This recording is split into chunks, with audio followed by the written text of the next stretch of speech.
लेकिन खुदा तो देख रहा है ना, ये एहसास तो होना चाहिए। आप किसी के बच्चों को ज़बह कर रहे हो, ये अच्छी बात तो नहीं है ना। अगर एजुकेशन का सिस्टम ही फेल हो, फिर हमारे बच्चे कहाँ से तरक्की करेंगे, कहाँ से आगे बढ़ेंगे।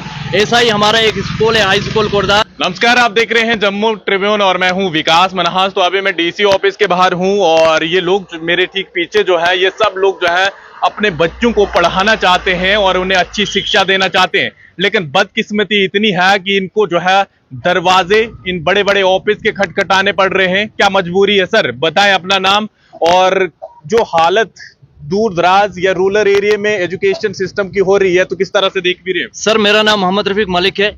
तारीख उठाकर देख लीजिए, अगर तब्दीली किसी चीज़ से आती है वो एजुकेशन से होती है। अगर एजुकेशन का ही निज़ाम धर्म भरम हो, एजुकेशन का सिस्टम ही फेल हो, फिर हमारे बच्चे कहाँ से तरक्की करेंगे, कहाँ से आगे बढ़ेंगे। ऐसा ही हमारा एक स्कूल है, हाई स्कूल कुर्दार, जहाँ पे जो है 2014-15 में वो जो हाई स्कूल बना, लेकिन उसके अंदर स्टाफ जो है वो मिडिल स्कूल का है, जो कि वहाँ पे 200 के प्लस जो बच्चे हैं अभी तालीम हासिल कर रहे हैं और वो उतने उस्ताद उन तक नहीं पहुँच पा रहे हैं। लिहाजा हमारे बच्चों को वो चीज़ नहीं मिल रही है जो मिलनी चाहिए। हम बार बार सिर पीट रहे हैं, कई बार सीओ ऑफिस के पास भी लोग गए, उन्होंने कहा कि हमें स्टाफ दिया जाए, लेकिन ऐसा बिल्कुल नहीं है। ये बात सच है कि वहाँ पे पोस्टें खाली हैं, लेकिन अगर किसी स्कूल के अंदर पोस्टें खाली हैं, क्या उन बच्चों को ज़बह करना है?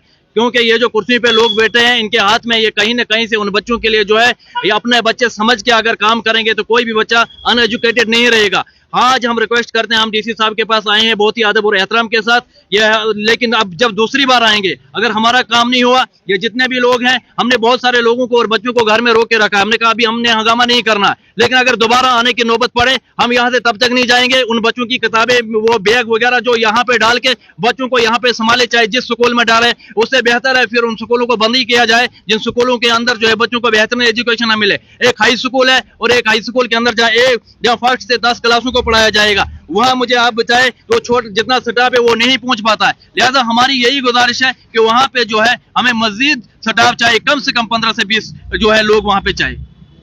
जीवन जी, क्या लगता है आपको? नई एजुकेशन पॉलिसी निकल रही है, जो चीजें हो रही है, जो लगातार डोडा से कई सारे मुद्दे हो रहे हैं, 113 स्कूल क्लब कर चुके हैं, ये तमाम चीजें। नहीं, बड़ा अफसोस से कहना पड़ रहा है मुझे कि सेंट्रल गवर्नमेंट की पूरी एजुकेशन के ऊपर बहुत सी पॉलिसी आ रही है, तो डोडा के अंदर कई इलाके ऐसे हैं जो बिछड़े हुए इलाके, इनके ऊपर कोई गौर नहीं की जा रही है। मैं वही आपको कह रहा हूँ कि 2014-15 में एक हाई स्कूल बन रहा है, फर्स्ट से लेके हाई 10 तक वहाँ पे बच्चे पढ़ रहे हैं, और बड़े एक शर्म से मुझे कहना पड़ रहा है कि हर बार ही रोना पड़ा हमको, बार बार एडमिनिस्ट्रेशन तक आना पड़ा हमको। मुझे ये समझ नहीं आ रही है, क्या यहाँ की जो एडमिनिस्ट्रेशन है, क्या यहाँ का जो जेडीओ है, क्या सीओ साहब है, कभी डायरेक्टर को कभी इन्होंने अपना यहाँ बोला कि वहाँ पे हमारा स्टाफ नहीं है, वहाँ हमारी टीचिंग नहीं है, बच्चे पढ़ेंगे तो पढ़ेंगे कैसे जब तक वहाँ पे स्टाफ नहीं होगा? या लोगों की आवाज को क्यों दबाया जाता? क्यों ये लोग, ये यहाँ पे सीओ साहब कम से कम उस स्कूल को जाके विजिट करके देख क्यों नहीं रहे? क्योंकि अगर वहाँ पे हाई स्कूल है हमारा, तो 3 टीचर करेंगे तो करेंगे क्या? लोग बड़े परेशान हो गए। लोग ये कह रहे हैं कि अब वहां से हम बच्चे को उठा के डीसी ऑफिस के बाहर या सीओ साहब के पास या जेडीओ साहब के पास बच्चों को पहुंचा देंगे। अगर वो जाने तो ये जाने। ये हमारे ऊपर एक थोपा, वहां पे कुर्दार हाई स्कूल हमारे आने वाली पीढ़ियों के लिए वहां पे उन्होंने एक बहुत बड़ा एक वहां पे एक खतरा पैदा कर दिया, क्योंकि वहां के बच्चे जब एजुकेटेड नहीं होंगे, जब वो पढ़े लिखे नहीं होंगे, जब वो 10वीं से फेल होके जब वो अपनी मजदूरी की ओर निकलेंगे, कोई कहीं जाएगा, कोई कहीं जाएगा। जब बच्चों के पास कोई पढ़ाई नहीं होगी तो करेंगे क्या? मेरा यही क्या आपको लगता है कि ये ऑफिस में अंदर बैठे हुए लोग यही खोखला कर रहे हैं अंदर से एजुकेशन सिस्टम को? क्योंकि देखिए, अगर ये सब तमाम चीजें एजुकेशन में नई पॉलिसी, बच्चों को पढ़ाने के लिए मिड डे मील सरकारी स्कूल में, ये तमाम चीजें। विकास भाई, मैं मोहम्मद शफीक, फार्मर सरपंच ब्लॉक कास्तीगढ़ से। सर देखिए, इसके अंदर 2 मेन इश्यूज हैं। फिलहाल तो मैं बताऊं, ये जो कुर्दार स्कूल की बात हो रही है, ये पीएम श्री के अंडर स्कूल है। डिस्ट्रिक्ट के अंदर चंद ही स्कूल ऐसे जो पीएम श्री स्कीम के अंदर आए हो, और इन स्कूल को इंफ्रास्ट्रक्चर हो, कोई भी चीज हो, वो सरकार पीएम श्री के अंडर देती है। लेकिन एक चीज है, बदकिस्मती की बात यह है कि अभी तक एक हाई स्कूल जो पीएम श्री की कैटेगरी में आया हुआ, अभी तक उसके अंदर स्टाफ नहीं है। मिडिल स्कूल का स्टाफ भी है, वो भी पूरा नहीं है। लेकिन सर सबसे बड़ी प्रॉब्लम यह है, पिछले कुछ सालों से हम देख रहे हैं, क्योंकि हम पंचायतों के उसमें भी रहे, हमने ये इनका रेशनलाइजेशन का जो सिस्टम है उसको भी देखा, प्रिंसिपल साहिबान से भी मिले हम, जेडीओ साहिबान से भी मिले, सीओ साहिबान से भी हमारी मीटिंग्स हुई। लेकिन सर सबसे मेन इशू ये है, अर्बन एरियाज जो हैं, अर्बन एरियाज में टीचर वर्सेस स्टूडेंट्स का रेशो मतलब बहुत ज़्यादा है। टीचर्स वहाँ पे, स्टूडेंट्स बहुत कम है।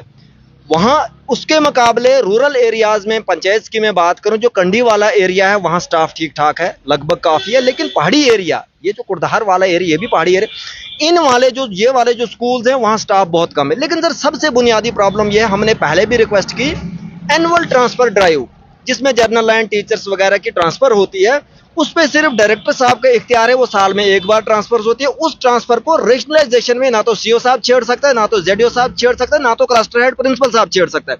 उस चीज के लिए हम चेंज चाहते हैं। जब आपने रेशनलाइजेशन करनी है, रेशनलाइजेशन का जो हेड है, चाहे वो सीओ साहब है या प्रिंसिपल साहब है, उनके हाथ में ये इख्तियार दो कि वो उस एनुअल ट्रांसफर ड्राइव को भी छेड़ के स्टाफ पूरा करे, नंबर एक।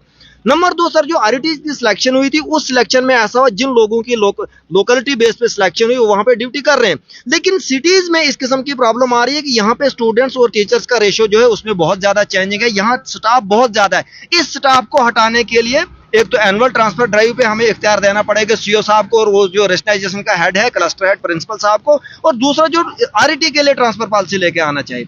अगर हम ये दो चीजें कर पाएंगे तो रेशनलाइजेशन में हमारे दूर दराज पहाड़ी एरिया के स्कूल को स्टाफ मिलेगा।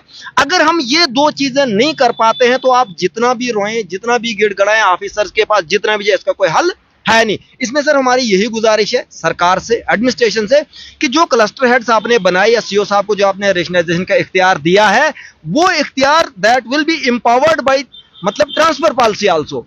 अगर आपके पास ट्रांसफर पॉलिसी है नहीं, आप जो स्टाफ को एक जगह से उठा नहीं सकते, दूसरी जगह आप कैसे देंगे? एक चीज और समझना चाहूंगा आपसे, देखिए आरटी टीचर लगाए गए थे दूर दराज के गांव के लिए, या फिर शिक्षा अभियान जो है खोला गया था इसलिए कि ताकि वहां के बच्चे पढ़ पाए। देखिए यही बात इन्होंने कही अभी, जिन उस्तादों को यहाँ पे लगाया गया है, उनका फ़र्ज़ बनता है, जिनकी वहाँ से उनको पे निकल रही है, उन्हें ये एहसास होना चाहिए कम से कम। अगर देखिए, अगर आपका ऑफिसर आपको नहीं छेड़ रहा है, कोई और आपको नहीं बता रहा है, लेकिन खुदा तो देख रहा है ना, ये एहसास तो होना चाहिए। आप किसी के बच्चों को ज़बह कर रहे हो, ये अच्छी बात तो नहीं है ना। अगर आप अपने बच्चों को बेहतरीन से बेहतरीन स्कूल में भेज रहे हैं, आप बेहतरीन उस्ताद है, दूसरे बच्चों को तो कुछ ना कुछ दो अपने हिस्से का। देखिए ये तमाम लोग जो हैं डीसी ऑफिस या फिर यहाँ यानी सीओ ऑफिस के बाहर आते हैं और अपनी फरियाद जो है लेकर आते हैं, ताकि यहाँ पर हमारी फरियाद को सुना जा सके, ताकि आने वाले समय में एजुकेशन सिस्टम में बेहतरी हो और ऐसा दोबारा देखने को ना मिले। फिलहाल देखते रहे जम्मू ट्रिब्यून, मैं विकास मनास, जुड़ा।